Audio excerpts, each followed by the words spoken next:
નમસ્કાર વિદ્યાર્થી મિત્રો, સ્વાગત છે તમારી પોતાની યુટ્યુબ ચેનલ ક્લાસ સર.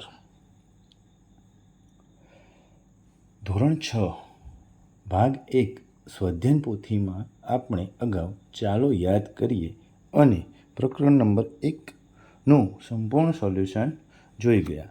હવે આપણે આગળના બે વસ્તુઓના જૂથ બનાવો નું સોલ્યુશન કરીશું. પ્રશ્ન નંબર 1.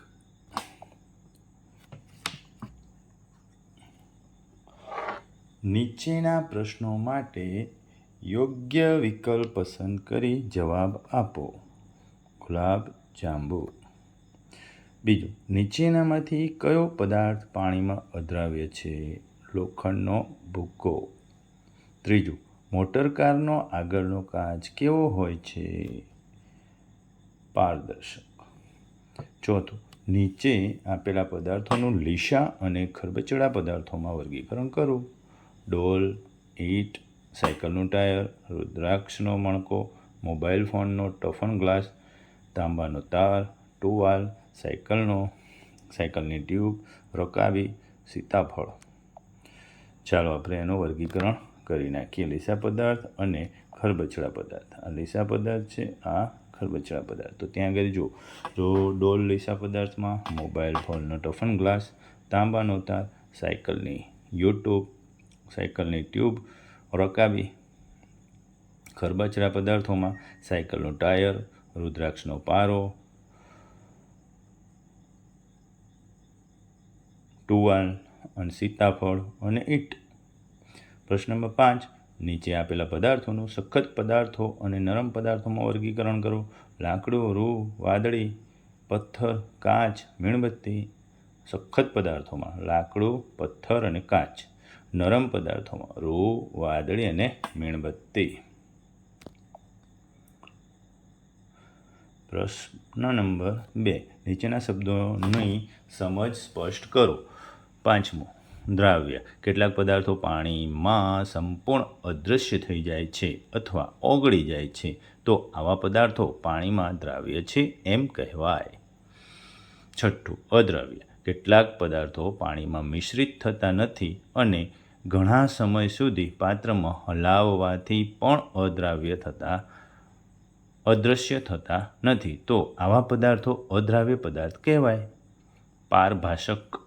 કેટલાક પદાર્થોની આરપાર દેખાય છે, તેવો ભાસ થાય છે, સ્પષ્ટ દેખાતું નથી પણ આપણને ભાસ થાય છે, તેવા પદાર્થો પારભાષક પદાર્થો કહે છે. પ્રશ્ન નંબર 3. નીચેના વિધાનો માટે વૈજ્ઞાનિક સમજૂતી આપો. 8મો પ્રશ્ન. વેપારીઓ વેચાણ ટેબલ પર ચોકલેટો રાખવા માટે સ્ટીલની બરણી કરતાં કાચની બરણી વાપરે છે, તે ઘટના સમજાવો. સામાન્ય રીતે વેપારીઓ તેમની દુકાનમાં રાખેલ વસ્તુઓને પારદર્શક બરણીમાં રાખે છે, કારણ કે ખોલ્યા વગર જ વસ્તુ જોઈ શકાય. દૂરથી ગ્રાહકો તેને જોઈને નક્કી કરી શકે કે આપણે આ વસ્તુ ખરીદવી છે અથવા તો ચોકલેટ લેવી છે, અથવા નાના બાળકો તે વસ્તુને જોઈને ચોકલેટોથી આકર્ષાય અને ઝડપથી એ વસ્તુનું વેચાણ થાય. આથી તેનો સમય બગડતો નથી અને સરળતાથી વેપાર થાય છે, અથવા તો કોઈપણ બરણીમાં જોયા વગર તે વસ્તુને નક્કી કરી શકે છે આ બરણીમાં જ રાખી છે, એટલે કે સરળતાથી આપી શકે છે. આ માટે કાચની બરણી જ વાપરે છે. પ્રશ્ન નંબર 9. સંપૂર્ણ પારદર્શક પદાર્થ તરીકે ફક્ત હવા અને તેમાં રહેલા વાયુઓને ગણી શકાય. આ વિધાન સમજાવો. કારણ કે હવા જુદા જુદા વાયુઓનું મિશ્રણ છે. હવા પારદર્શક હોવાથી આપણે કોઈ પણ વસ્તુને જોઈ શકીએ છીએ. હવા oxygen, hydrogen, carbon dioxide, nitrogen વગેરે જેવા વાયુ હોવા છતાં આપણે જોઈ શકીએ છીએ. માટે સંપૂર્ણ પારદર્શક પદાર્થ તરીકે ફક્ત હવા અને તેમાં રહેલા વાયુઓને ગણી શકાય. પ્રશ્ન નંબર 4. નીચેના પ્રશ્નોના માંગ્યા મુજબ જવાબ આપો. 10મો, તમારી આસપાસ જોવા મળતા કોઈપણ 2 પદાર્થના નામ લખો. તેના 4 પદાર્થો જણાવો. પદાર્થ. પાણી. ગુણધર્મો. તે પ્રવાહી અને ઘન સ્વરૂપે હોય છે. તે રંગવિહીન છે, તે ગંધવિહીન છે, તે પારદર્શક છે. બીજો પદાર્થ હવા. ગુણધર્મો: તે વાયુ સ્વરૂપે હોય છે, તે રંગવિહીન છે, તે ગંધવિહીન છે, તે પારદર્શક છે. 11મો પ્રશ્ન. તફાવત આપો. પારદર્શક પદાર્થ, અપારદર્શક પદાર્થ. પારદર્શક પદાર્થમાં પહેલો મુદ્દો, તેમાંથી પ્રકાશ આરપાર સરળતાથી પસાર થાય છે. અપારદર્શક પદાર્થમાં પહેલો મુદ્દો, તેમાંથી પ્રકાશ આરપાર પસાર થઈ શકતો નથી. પારદર્શક પદાર્થમાં બીજો મુદ્દો, કાચ અને પાણી પારદર્શક પદાર્થો છે. અપારદર્શક પદાર્થમાં બીજો મુદ્દો, પુઠ્ઠું અને દીવાલ અપારદર્શક પદાર્થ છે. પ્રશ્ન નંબર 12. આપણને પદાર્થોને જૂથમાં વહેંચવાની આવશ્યકતા કેમ પડે છે? યોગ્ય ઉદાહરણ આપી સમજાવો.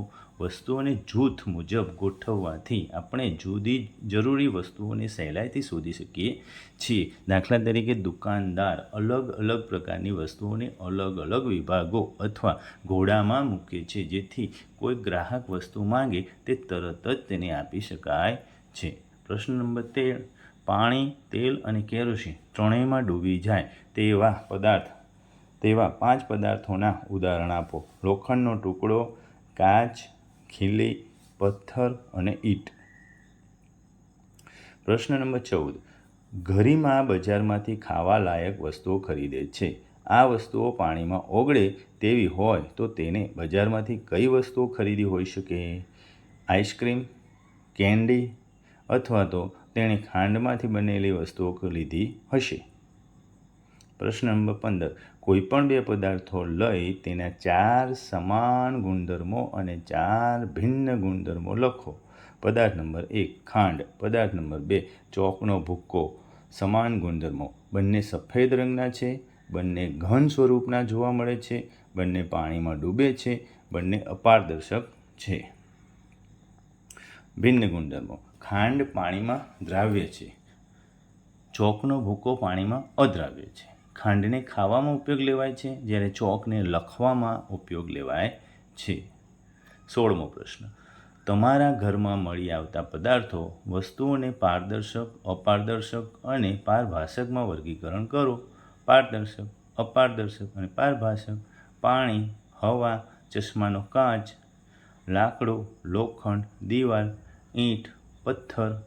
પારભાસક: ડોળું પાણી, દૂધિયો કાચ, ધુમ્મસ. 17મો. પાણીમાં શા માટે સાર્વત્રિક દ્રાવક કહે છે? પાણીને શા માટે સાર્વત્રિક દ્રાવણ કહે છે? પાણીમાં પદાર્થો ઓગળતા હોવાથી પાણીને સાર્વત્રિક દ્રાવક કહે છે. પાણી ઘણા બધા પદાર્થોને પોતાનામાં જ દ્રાવ્ય કરતું હોવાથી સાર્વત્રિક દ્રાવક તરીકે વર્તે છે. 18મો પ્રશ્ન. તમે કેવી રીતે કહી શકો કે ખાંડ, મીઠું જેવા ઘન પદાર્થો પાણીમાં દ્રાવ્ય છે, જ્યારે લાકડાનો વેર, રેતી જેવા ઘન પદાર્થો પાણીમાં અદ્રાવ્ય છે? જ્યારે ખાંડ, મીઠું જેવા ઘન પદાર્થો પાણીમાં નાખતા તે ઓગળી જાય, સંપૂર્ણપણે અદૃશ્ય થઈ જાય છે, માટે તે દ્રાવ્ય છે. જ્યારે લાકડાનો વેર, રેતી જેવા ઘન પદાર્થો પાણીમાં ઓગળી જતા નથી, માટે અદ્રાવ્ય છે અને એનો સ્વાદ પણ છોડતા નથી. પ્રશ્ન નંબર 19. વસ્તુઓના જૂથ બનાવવા આ પ્રકરણને અનુલક્ષીને તમારી શાળામાં થયેલી પ્રવૃત્તિ, પ્રોજેક્ટ વિશે માહિતી આપો. અમે શાળામાંથી વસ્તુઓ મેળવી તેને ઘન, પ્રવાહી અને વાયુ સ્વરૂપમાં લોખંડ, પ્લાસ્ટિક, રબર વગેરે જેવા વિભાગમાં વર્ગીકરણ કરેલું છે. 5 નંબરમાં પ્રોજેક્ટ કાર્ય કરવાનું છે કે તમારી નજીકમાં આવેલી કરિયાણાની દુકાનની મુલાકાત લઈ દુકાનમાં જે તે જૂથમાં ગોઠવાયેલ વસ્તુઓ તેના કયા ગુણધર્મને કારણે ગોઠવાયેલ છે તેના જુદા જુદા ગુણધર્મો જાણો અને લખો. તમારે દુકાનદાર જોડે જવાનું છે અને એને ગોઠવેલી વસ્તુઓ કેમ ત્યાં જ ગોઠવી છે, એનાથી શું ફાયદો છે, એનાથી શું થશે, કેવી રીતે તમે સરળતાથી કામ કરી શકો છો, એ બધા જ પ્રશ્નોનું નિરાકરણ કરવા માટે તમારે દુકાનદાર સાથે, વેપારી સાથે થોડી ચર્ચા કરી નોટમાં નોંધ કરવી આવશ્યકતા છે. ઓકે વિદ્યાર્થી મિત્રો, આપણે આટલે સુધી રાખીશું. Thank you.